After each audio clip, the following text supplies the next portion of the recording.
నమస్కారం city news కి స్వాగతం। కార్తీక మాసం 3వ సోమవారం సందర్భంగా భక్తజనం పట్టణంలోని శివాలయాలకు పోటెత్తారు।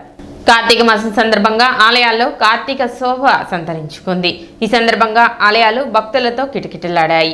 భక్తులు పుణ్యస్నానాలు ఆచరించి తెల్లవారుజామునే ఆలయాలకు చేరుకొని శివకేశవులకు ప్రత్యేక పూజలు నిర్వహించారు। పట్టణంలోని ప్రముఖ శివాలయాలు భక్తుల శివనామ స్మరణతో మారుమ్రోగాయి। ఈ క్రమంలో భక్తులకు ఎలాంటి ఇబ్బందులు కలగకుండా అధికారులు అన్ని చర్యలు తీసుకున్నారు।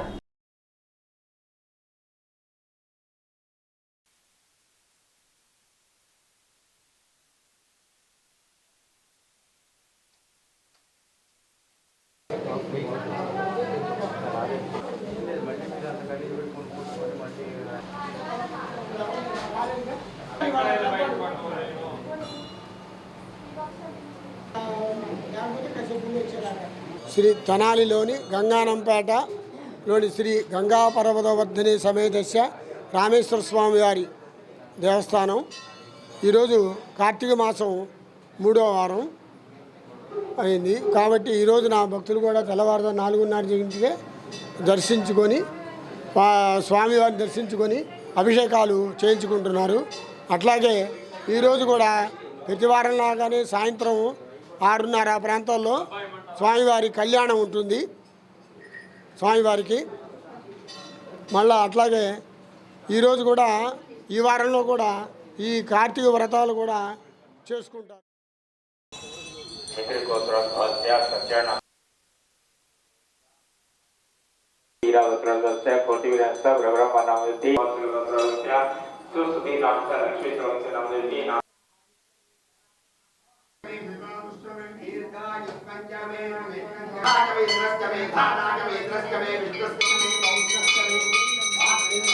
ఇక్కడ నాకు వాడే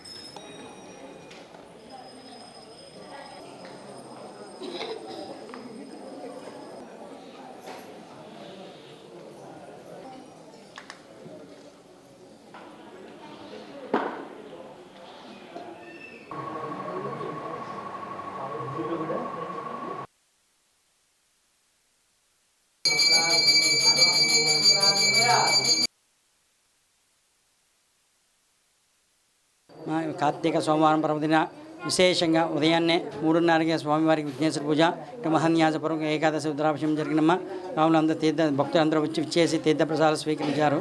అలానే సాయంకాలం సహస్ర దీపాలంకరణ సేవ ఉంది। అలానే భక్తులందరూ చక్కగా స్వామివారి అలంకరణ అమ్మవారి అలంకరణ దర్శించుకొని చక్కగా దీపాలంకరణ సేవ చేసుకొని తీర్థప్రసాద స్వీకరణ ప్రార్థన। అలా నిన్న ఆదివారం చక్కగా మహాద్భుతంగా 1,00,000 బిల్వార్చన జరిగింది, అమ్మవారికి 1,00,000 కుంకుమార్చన జరిగినాయి। రాత్రి స్వామివారికి 9:30 దాకా అలంకరణ అలా నుంచి స్వామివారి చక్కగా విశేషంగా వందల భక్తులు వచ్చి చేసి తీర్థప్రసాదం స్వీకరించి దర్శనం చేసుకొని అలానే రేపు 24 సామూహిక కుంకుమ పూజలు ఉన్నాయి। స్వామి భక్తులందరూ సువాసినీలందరూ వచ్చి గోత్రనామాలు నమోదు చేసుకొని అమ్మవారి కృపకు ప్రార్థన। అలానే 4వ సోమవారం విశేషంగా విశేష అభిషేకాలు అవి జరుగును। 5వ సోమవారం అన్నాభిషేకం ఉదయాన్నే తెల్లవారుజామున 3 గంటలకల్లా స్వామివారికి అన్నాభిషేకం జరుగును। దాని నిమిత్తం దద్దోజనం చేసి ఆ ప్రసాదాన్ని వచ్చిన భక్తులందరికీ వినియోగం సాలిగ్రామ మఠం విద్యాపీఠం సంయుక్తంగా తృతీయ కార్తీక కోటి దీపోత్సవాన్ని గంగానమ్మపేటలో వైభవంగా నిర్వహించారు। తొలుత అర్చకుల వేద మంత్రోచ్చారణల మధ్య కాశీ నుండి తెచ్చిన మృత్యుంజయ స్వామికి పంచామృతాలతో రుద్రాభిషేకం బిల్వపత్రార్చన మహామంగళహారతి కార్యక్రమం నేత్రపర్వంగా సాగింది। వెంకటేశ్వర యోగి గురూజీ కార్తీక మాస విశిష్టతను భక్తులకు సోదాహరణంగా వివరించారు। మానవుడికి ఎంత ధనం ఉన్నప్పటికీ ఎంత కీర్తి ప్రతిష్టలు ఉన్నప్పటికీ ఆరోగ్యం బాగలేకపోయినట్లయితే అవన్నీ కూడా వ్యర్థమైపోతాయి। అందుచేత ఆరోగ్య ప్రదాతలైనటువంటి దేవతలను కూడా ఆరాధించేటటువంటి విధానం మనకి కార్తీక మాసంలో మన పూర్వీకులు ఏర్పాటు చేశారు। మన అదృష్టం కొద్దీ మన యొక్క ప్రాంతంలోనే సంచరిస్తున్నటువంటి మహానుభావులు ఉంటారు. అటువంటి మహానుభావుల్లో పూజ్యులు ప్రజ్ఞానంద సరస్వతి గారు, బాలస్వామీజీ గారు కూడా ఒకరు. ప్రతి కార్తీక మాసంలో మా అందరికీ కూడా స్వామివారు ఎంతో ఆత్మీయతతో ఆహ్వానించి, గురూజీ మీరు ఆరోగ్యపరమైన సేవలు ఎన్నో సమాజానికి చేస్తూ ఉన్నారు, కార్తీక మాసంలో కూడా మా పీఠం వద్దకు వచ్చి మా భక్తులందరికీ కూడా కార్తీక మాస వైశిష్ట్యాన్ని, ఆరోగ్య రహస్యాన్ని చెప్పి మేమంతా కోటి దీపోత్సవాన్ని నిర్వహించుకుంటున్నాం, అందులో మీరు పాల్గొనవలసింది అని కోరడం మాకు అత్యంత ఆనందాన్ని కలిగిస్తూ ఉంటుంది.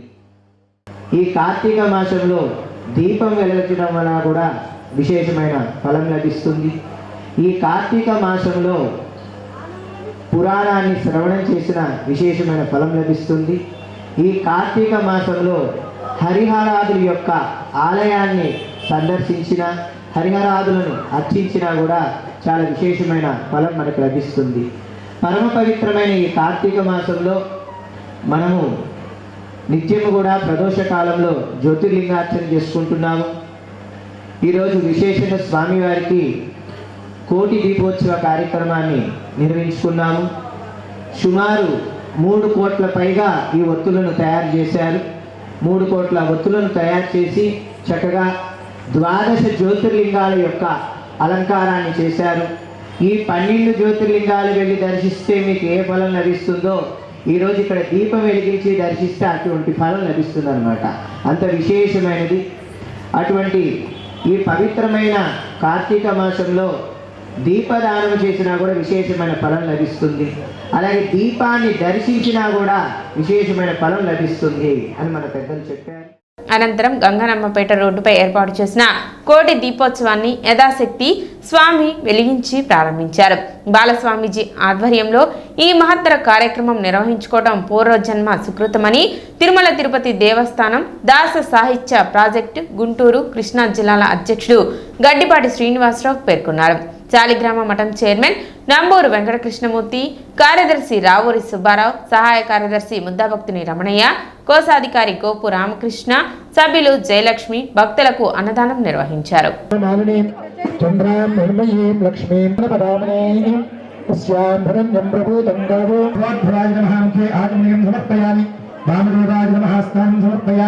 ज्येष्ठाय नमः स्मृणोत्तयामि कठोराय नमः त्रिपुरान्तकाय नमः उशान्ताय नमः वृषभारूढाय नमः भस्मोद्धूर्तविग्रहाय नमः सामप्रियाय नमः प्रियमूर्तये नमः हरेश्वराय नमः भद्राय नमः गिरिधर्मणे नमः गिरिप्रियाय नमः यादव శ్రీనివాసాయ సంపత్పుత్ర. గ్రంథాలయాలను దేవాలయాలుగా భావించాలని యువత చదువుకునే రోజుల్లో అపార జ్ఞానం కలిగించే వేదిక గ్రంథాలయమని మంత్రి నాదెండ్ల మనోహర్ అన్నారు. కొత్తపేటలోని జిల్లా శాఖ గ్రంథాలయాన్ని మంత్రి నాదెండ్ల మనోహర్ పరిశీలించారు. గ్రంథాలయంలో అందుతున్న మౌలిక సదుపాయాలు, సమస్యలు అడిగి తెలుసుకుని వాటి పరిష్కారానికి కృషి చేస్తానని తెలిపారు. దేశంలో ఎక్కడ లేని విధంగా తెనాలి మండలం పెదరావూరులో ఏర్పాటు చేసిన డిజిటల్ లైబ్రరీ లాగా జిల్లా శాఖ గ్రంథాలయంలోని 2వ భవంతిని తీర్చిదిద్దుతామని మంత్రి నాదెండ్ల మనోహర్ హామీ ఇచ్చారు. అదేవిధంగా ఉదయం 8 గంటల నుండి రాత్రి 8 గంటల వరకు గ్రంథాలయం తెరిచే ఉండే విధంగా చూడాలని తెలిపారు. స్వతంత్ర ఉద్యమం నుంచి కూడా పూర్వీకులు గ్రంథాలయాల స్థాపనకు ఎనలేని కృషి చేశారని, తెనాలిలో కూడా గ్రంథాలయ స్థాపనకు ఎంతోమంది కృషి చేశారని, అదే స్ఫూర్తితో సత్వరమే జిల్లా గ్రంథాలయానికి మౌలిక వసతుల కల్పనకు నిధులు కేటాయించి గ్రంథాలయాన్ని అభివృద్ధి పరచనున్నట్లు తెలిపారు. గ్రంథాలయాలకు పూర్వ వైభవం తీసుకొచ్చే విధంగా అందరం కలిసికట్టుగా పనిచేద్దామని మంత్రి నాదెండ్ల మనోహర్ అన్నారు. కార్యక్రమంలో మున్సిపల్ కమిషనర్ బండి శేషణ, డిఎస్పీ జనార్దనరావు, గ్రంథాలయ సిబ్బంది రమాదేవి, లావణ్య తదితరులు పాల్గొన్నారు.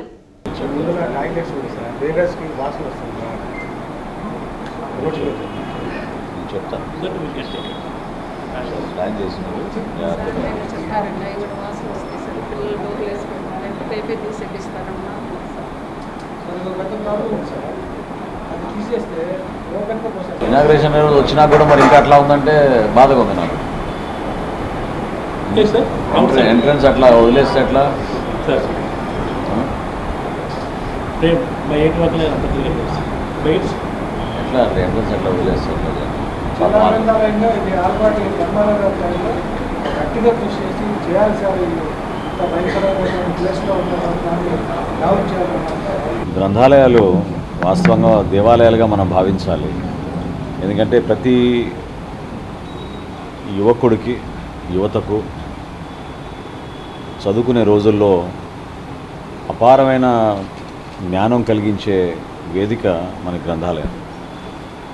పూర్వకాలం మనం ఎక్కువ శాతం నిధులు కానివ్వండి, గ్రామాభివృద్ధి అంటేనే ఒక గ్రంథాలయం ఉండాలనే భావన. స్వాతంత్రోద్యమం నుంచి కూడా మన పూర్వీకులు పెద్దలు, స్వాతంత్ర యోధులు, చాలామంది దాతలు వాళ్ళ భూములు కానివ్వండి, బిల్డింగ్స్ కానివ్వండి, గ్రంథాలయాల నిర్మాణం కోసం, స్థాపన కోసం ఎనలేని కృషి చేశారు. మనకి తెనాల్లో కూడా మనకి వెలగ వెంకటప్పయ్య గారు వీళ్ళందరూ కూడా లైబ్రరీ మూవ్మెంట్ తీసుకొచ్చే విధంగా చాలా గొప్ప మనసుతోటి చేసిన ప్రయత్నాన్ని మనకి పట్టణంలో ఉన్న జిల్లా గ్రంథాలయం ఏదైతే ఉందో ఇంకా మెరుగుపరచాలి. సో ఇప్పుడే కమిషనర్ గారు కూడా చెప్పాను, నేను మున్సిపాలిటీ తరఫు నుంచి ఇక్కడ ముందుగా మేము మౌలిక వసతులు సదుపాయాలు కల్పించే విధంగా ఇమ్మీడియట్గా కొన్ని కార్యక్రమాలు చేపడతాం. రాబోయే రోజుల్లో గతంలో ఎట్లా డిజిటల్ లైబ్రరీ పెదరావులో నేను ప్రారంభించాను 20 సంవత్సరాల క్రితం, ఆ విధంగా కంప్లీట్గా ఒక ఫ్లోర్ అంతా కూడా డిజిటల్ లైబ్రరీ ఏర్పాటు చేసి ఇక్కడ పాపం అనేక 70 విద్యార్థులు ఇక్కడ వస్తున్నారంటే నిజంగా నాకు ఆశ్చర్యం కలిగిస్తుంది. మనం ప్రోత్సహించాల్సిన బాధ్యత మన పైన ఉంది. సో ఎవరైతే కాంపిటేటివ్ ఎగ్జామ్స్కి ప్రిపేర్ అవుతున్నారో వాళ్ళకి చక్కటి సౌకర్యం కల్పించే విధంగా పైన డిజిటల్ లైబ్రరీ ఒకటి ఏర్పాటు చేసి, అదేవిధంగా మున్సిపాలిటీ నుంచి కొన్ని నిధులు కేటాయించి ముందు బిల్డింగ్కి చేయాల్సిన మరమ్మతులు కూడా మేము పూర్తి చేసే విధంగా తప్పకుండా దానికి అన్ని విధాలుగా మేము కార్యాచరణ రూపొందించుకుంటాం. ఒకవైపు శాసనసభలో బిజీ, మరోవైపు సినిమా షూటింగ్లో బిజీ. నిత్యం ప్రజా జీవితంలో ప్రయాణం చేసే ఎమ్మెల్యేలు తెనాలిలో భారత మాజీ ఉప ప్రధాని 50 సంవత్సరాలు పార్లమెంటేరియన్గా ప్రపంచ రికార్డు సొంతం చేసుకున్న బాబు జగజ్జీవన్ రామ్ సినిమా షూటింగ్లో పాల్గొన్నారు.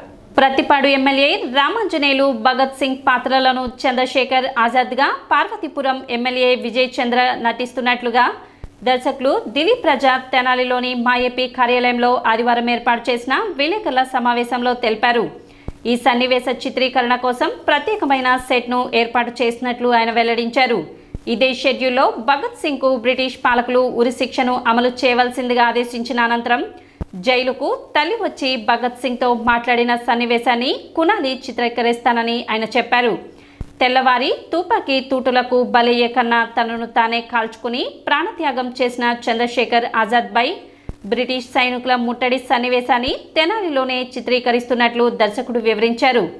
శాసనసభ సమావేశాలు పూర్తయ్యాక మరో 4 ఎమ్మెల్యేలు ఇతర సినీ నటులతో కలిసి వివిధ ప్రాముఖ్యం గల పాత్రలో నటిస్తారని దిలీప్ రాజా పేర్కొన్నారు. పెదరావూరు ఫిల్మ్ స్టూడియో పతాకంపై నిర్మిస్తున్న ఈ చిత్రానికి director of photography Muralikrishna, editor Radhakrishna, సంగీతం వినోద్, యాజమాన్య makeup Janardhan, costumes Parvathi, lighting department Mani, production manager Munipalli Srikanth, art director Ratnakar Kanaparthi, production Haji, సహాయ దర్శకుడు నరేష్ దోనే, ఎగ్జిక్యూటివ్ నిర్మాత ప్రదీప్ దోనేపూడి, కథ మాటలు, స్క్రీన్ ప్లే, దర్శకత్వం దిలీప్ రాజా. విలేకరుల సదస్సులో మిలిటరీ ప్రసాద్ తదితరులు పాల్గొన్నారు. జగజ్జీవన్ రామ్ గారి బయోపిక్ షూటింగ్ గత వారం రోజులుగా తెనాలి పరిసర ప్రాంతాల్లో జరుగుతున్న విషయం తెలిసిందే. అయితే ప్రత్యేకించి ఈరోజు ప్రెస్ మీట్ పెట్టి మరి కొన్ని వివరాలు ప్రజలకు తెలియజేయాల్సి వచ్చింది. అదేంటంటే జగజ్జీవన్ రామ్ గారి జీవితంలో భగత్ సింగ్ ఎక్కడున్నాడు, సుభాష్ చంద్రబోస్ ఎక్కడున్నాడు, చంద్రశేఖర్ ఆజాద్ ఎక్కడున్నాడు అని కొంతమంది నన్ను అడగటం జరిగింది. జగజ్జీవన్ రామ్ గారు 1908లో పుట్టాడు. భగత్ సింగ్ 1907లో పుట్టాడు. చంద్రశేఖర్ ఆజాద్ 1906లో పుట్టాడు. అంటే వీళ్ళ ముగ్గురు ఒకే వయసు వాళ్ళు. కాబట్టి స్వాతంత్రోద్యమంలో భగత్ సింగ్ పాల్గొన్న అంశాలు జగజ్జీవన్ రామ్ గారికి తెలుసు. చంద్రశేఖర్ ఆజాద్ పాల్గొన్న సంఘటనలు కూడా జగజ్జీవన్ రామ్ గారికి తెలుసు. అలాగే జలియన్ వాలాబాగ్లో భారతీయులు ఒక సమావేశం ఏర్పాటు చేసుకుంటే అక్కడ జనరల్ డయ్యర్ వచ్చి తలుపులేసి భారతీయులందరినీ కాల్చేసిన అతి దారుణ కిరాతకమైన సంఘటనలు కూడా ఆ ఏజ్ గ్రూప్ ఉన్న వాళ్ళందరికీ తెలుసు. కాబట్టి ఇక్కడ ఓన్లీ జగజ్జీవన్ రామ్ గారి లైఫ్నే నేను చూపించుకుంటా వెళ్తే అది ఒక డాక్యుమెంటరీ లాగా అవుతుంది. కాబట్టి నేను ఏం చేశానంటే జగజ్జీవన్ రామ్ గారి సినిమాలో స్వాతంత్రోద్యమ సంఘటనలు కూడా ఇందులో జొప్పించడం జరిగింది. ఈ భగత్ సింగ్ పాత్రలో ప్రతిపాడు ఎమ్మెల్యే రామాంజనేయులు గారు నటించడం జరుగుతుంది ప్రస్తుతానికి.